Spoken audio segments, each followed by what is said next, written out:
Danes predstavljamo BAM mlečno čokolado za fontano. Zaradi večjega deleža kakavovega masla je topnost te čokolade še boljša, zato je kot nalašč za uporabo v naši fontani. Vseeno pa še za bolj gladko teksturo predlagamo, da čokolado prej stopite v mikrovalovni pečici ali pa nad paro.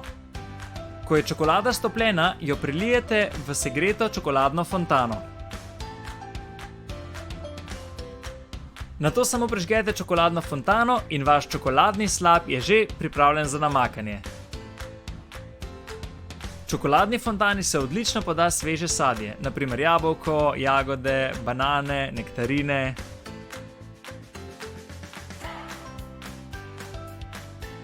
Prav tako pa v čokolado lahko pomočite tudi piškote ali pa kakšen drugi biskvit ali pekovsko pecivo. Priznamo pa, da je čokolada zares dobrega okusa, zato se ji ne moremo upreti, da je med pripravo čokoladne fontane ne bi jedli kar same.